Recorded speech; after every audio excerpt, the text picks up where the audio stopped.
Fala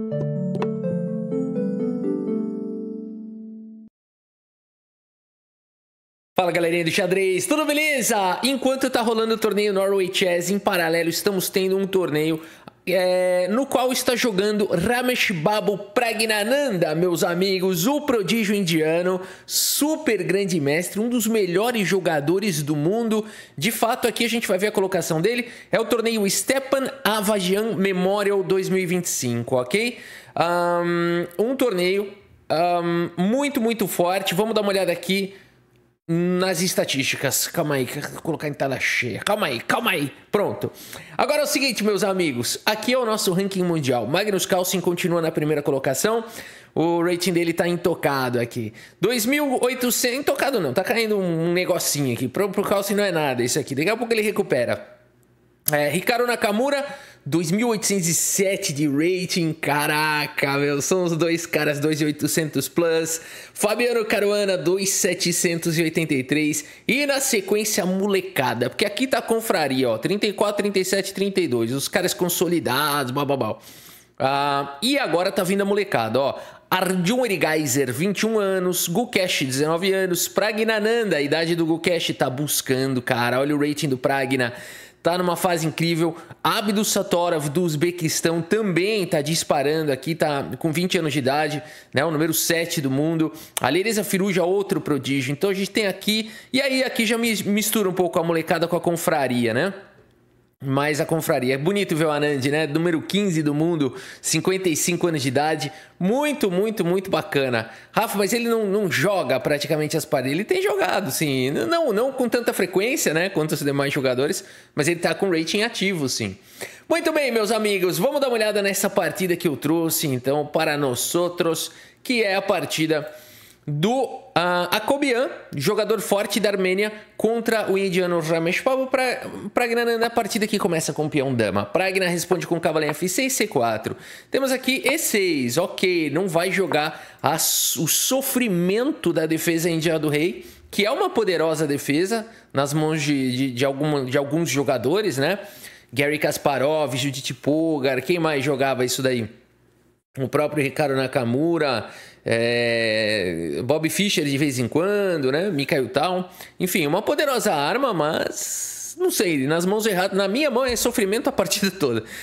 Aqui o Praggnanandhaa decide jogar E6, G3, temos aqui D5 atacando o centro, Bispo G2 e aqui Bispo B4, cheque. Cuidado, Praggnanandhaa. Eu sei que isso daqui não é uma Bogo-Índia, mas esse lance é meio parecido com a Bogo-Índia. Cuidado! A partida segue com Bispo D2 e aqui o Pragna segue com A5, os lances modernos, né? Onde você dá esse cheque e protege o bispo. Esse lance já controla um pouquinho a casa de B4, deixa o bispo numa posição desfavorável, né? Tapando aqui a influência da dama. É uma ideia interessante do Pragna. Cavalinho F3, dá proteção para o peão central, roque, e aqui dama vem para casa de C2. Bispo volta para D6, satisfeito de ter causado aqui um desconforto. E aqui bispo G5, você mexeu o bispo de novo, eu também vou mexer o bispo de novo. Cravando aqui o cavalo. Cavalo BD7 foi jogado pelo Pragna, roque coloca o rei em segurança. H6 questiona o bispo. E o bispo diz, eu não vim até aqui para brincadeiras. Bispo toma, toma e cavalo desenvolve aqui para casa de C3. Por enquanto, o Praggnanandhaa tem o par de bispos aqui. Par de bispos de cavalo contra par de cavalos de bispo. É uma diferença, né? Não estou dizendo que alguém está melhor ou está pior, mas quando a gente está considerando planos estratégicos e tudo mais, você tem que considerar essas pequenas assimetrias. Seja em estrutura de peões, que aqui está simétrico, todo mundo tem todos os peões. Seja em tipo de peça que você tem, né? Bispos, cavalos. C6 foi jogado agora aqui pelo Ramesh Babu Praggnanandhaa. E4 diretamente ataca ao centro. E aqui temos algumas trocas. Cavalo toma, peão toma, dama toma. E o Pragna segue com C5, tentando destruir esse poderoso centro. Temos torre de A em D1 colocando um incômodo. Praggnanandhaa imediatamente tira a dama dessa coluna.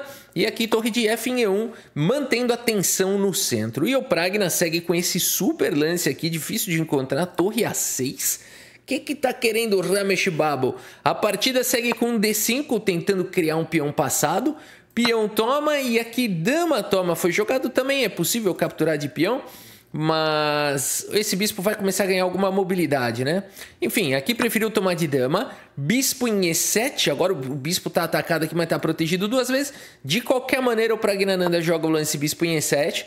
E quando chega dama em E5, atacando a dama e atacando o bispo, a gente percebe que o Akobian tá louco para trocar todas as peças aqui e jogar um finalzinho, né?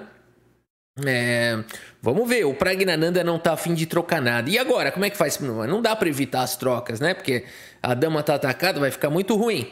O Praggnanandhaa encontra uma maneira. A torre D6, meus amigos, foi jogado. Pera um pouquinho, pendurou o bispo. Não é bem assim, porque aqui é o seguinte. Se dama por bispo, isso não é bom, porque você vai jogar dama, toma, e depois de torre, toma. Olha quem tá caindo aqui no final dessa história. E as pretas têm material a mais, uma posição muito vantajosa. Por isso, a partida seguiu com o lance torre D5, muito bem, mantendo todas as tensões e agora atacando aqui o peão do C5. E o Praggnanandhaa faz o que nessa posição? Ele só tem um lance bom, meus amigos, por incrível que pareça, não tem outro. Então, você falar aqui, vou jogar B6, já não funciona, né? Porque essa torre aqui, lembra, o tema tático era o seguinte, aqui tá atacado.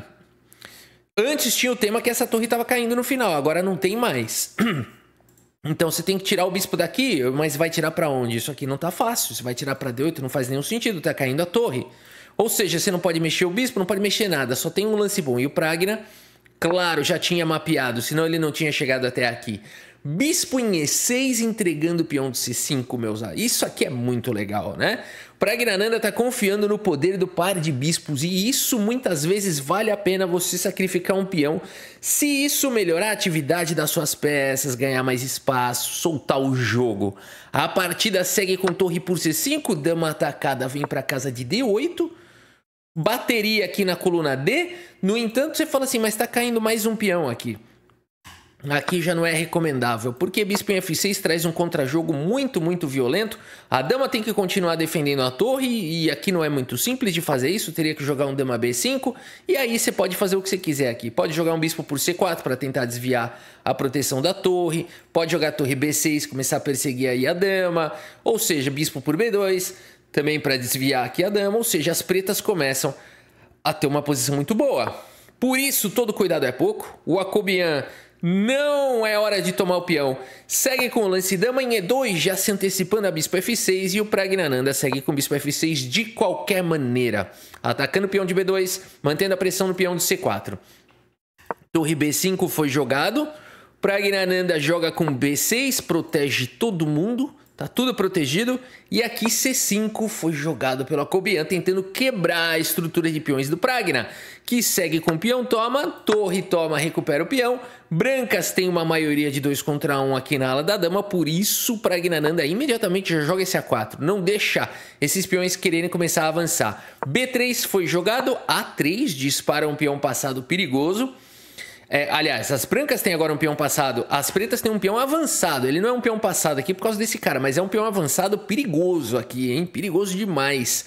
A partida segue com dama C2, bateria na coluna C, mas agora dama B6. Encosta aqui na torre, faz contato, bispo em F1 foi jogado, torre de F em D8, bateria na coluna D. E aqui torre B5, ataca a dama que vem para C6, propõe trocas. Imagina isso, você tá jogando a partida inteira aqui com peão a menos, porque você tá acreditando no poder do par de bispos, você fala, não, tudo bem, podemos trocar aqui as damas, né? Não tem problema, eu ainda continuo confiando no meu taco aqui, no meu par de bispos. Isso é que é domínio de jogo.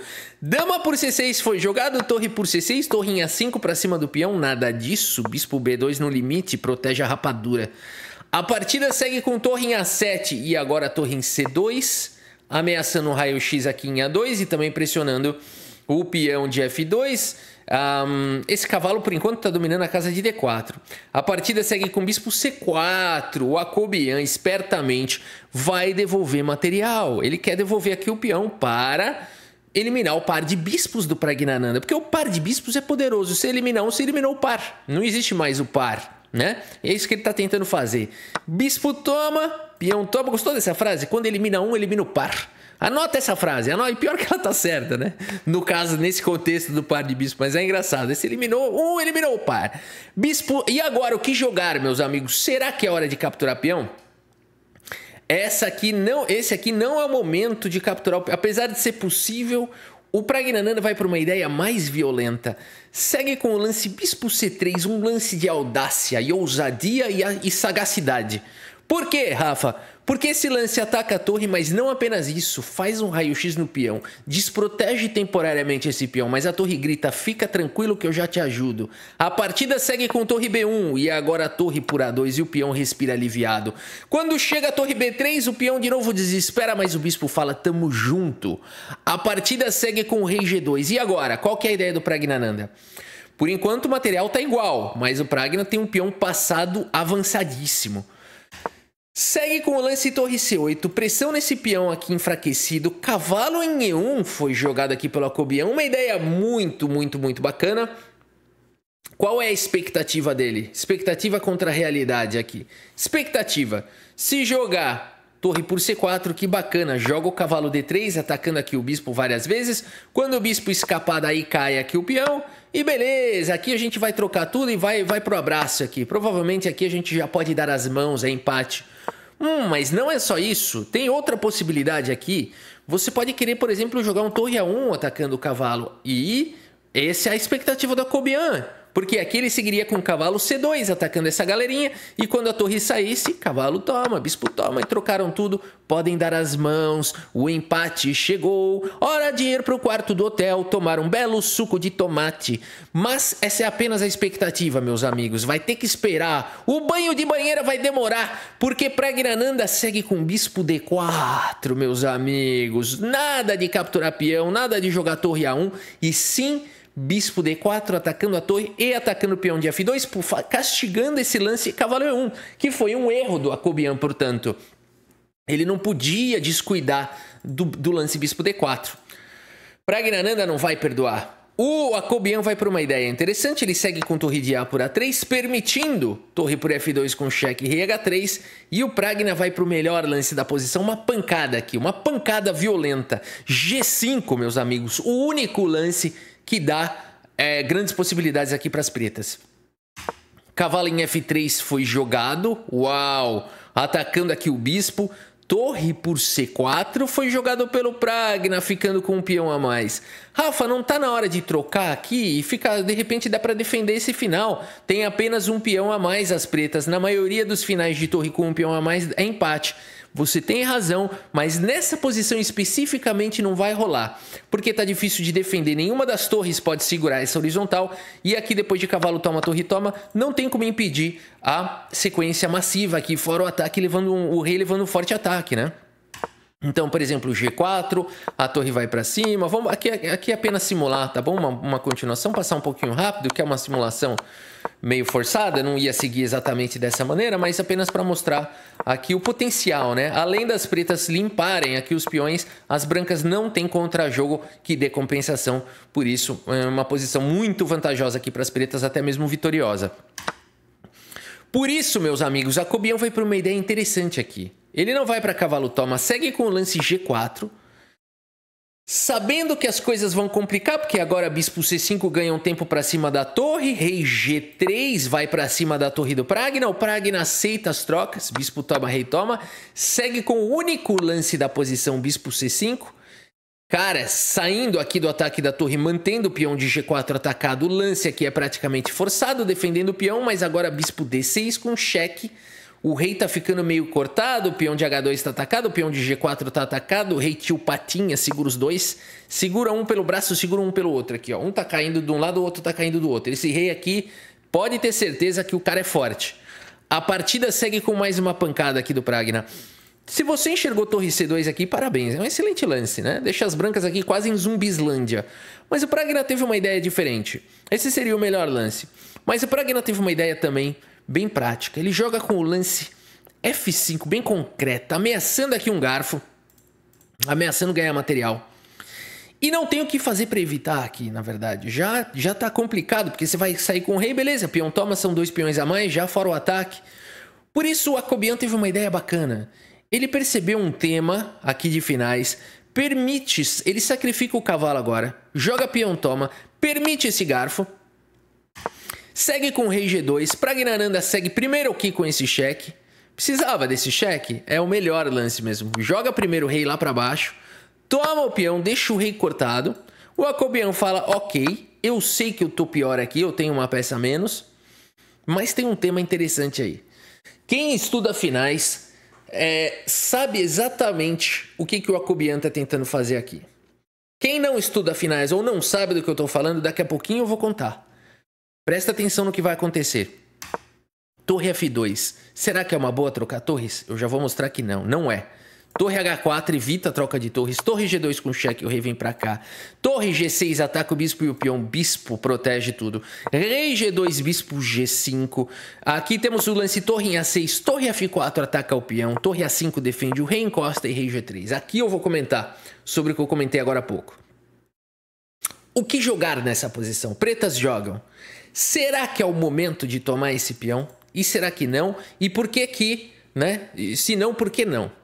E se sim, por que não? Gostou dessa pergunta? Então é o seguinte, meus amigos, muito legal aqui ter caído nessa posição. Tomar esse peão é um erro grave, é um erro gravíssimo. A posição vai de vantajosa para empate imediato, sem luta. Basta manter o rei por aqui, ó. Vou mostrar para vocês. Se torre toma, a gente cai numa finalização de peão de torre, cuja casa de promoção é oposta à cor do bispo. É chamado canto frio. Frio porque o bispo está na cor oposta.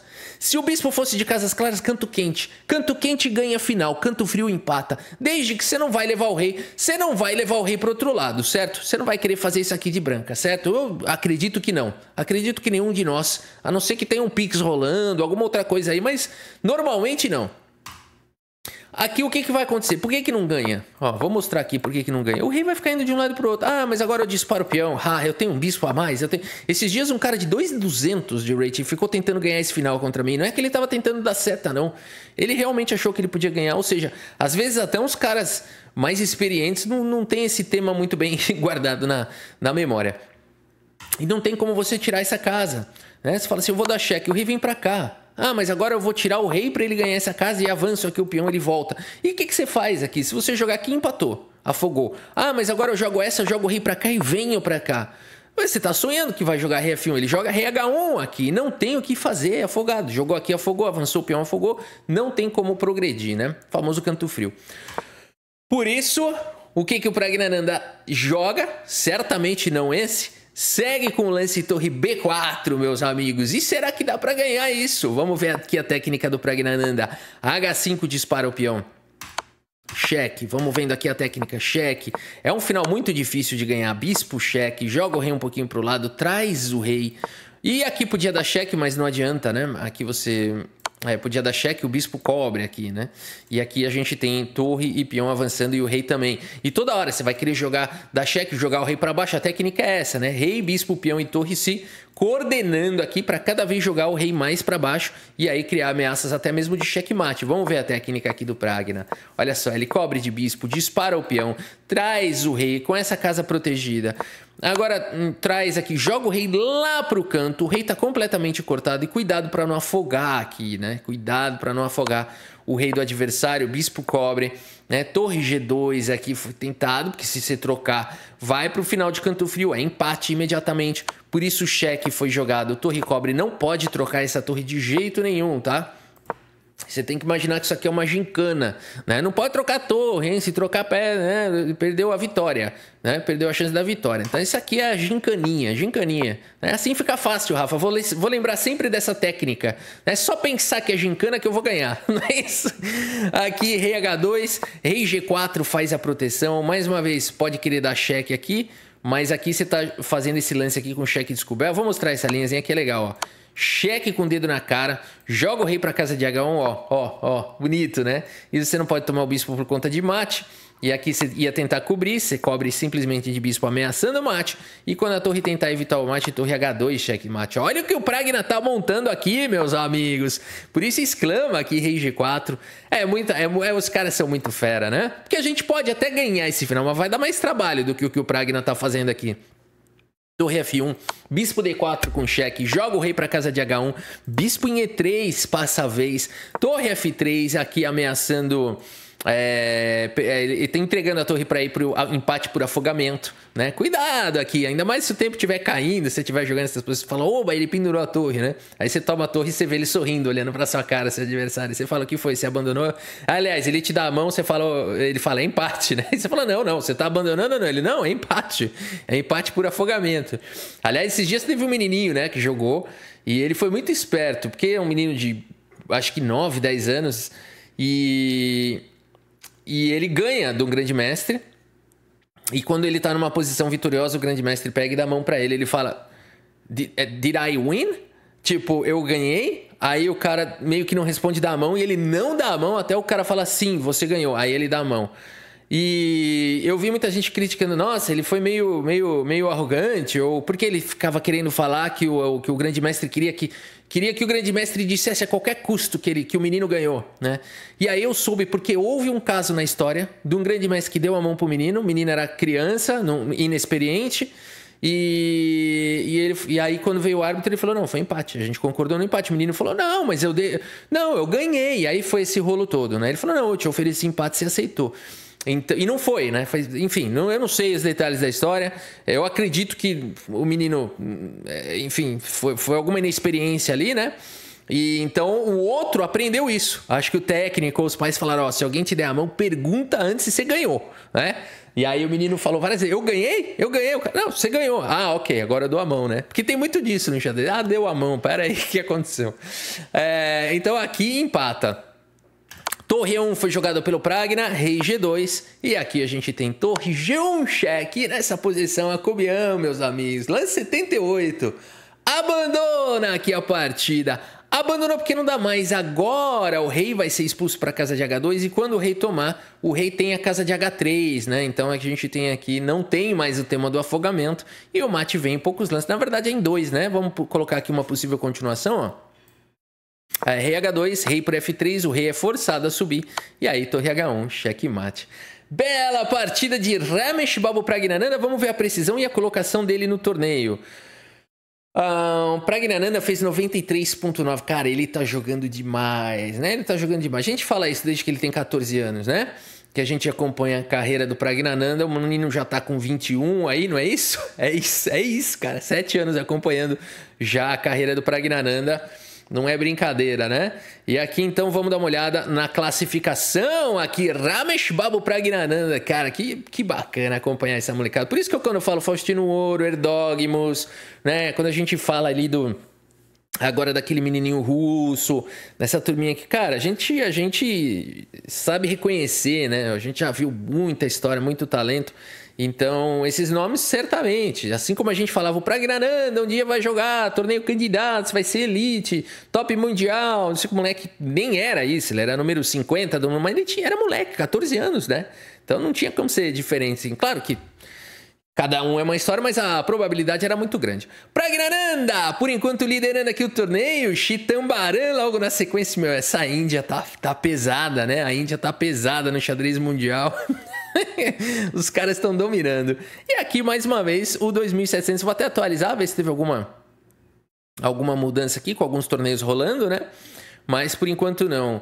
O Erigaisi, cara, o Gukesh, o Erigaisi e o Praggnanandhaa. Olha os três aqui disputando muito, muito, muito forte a quarta, quinta e sexta colocação aqui do ranking mundial. Tá bonito de acompanhar, né? Olha o Chithambaran vindo aí.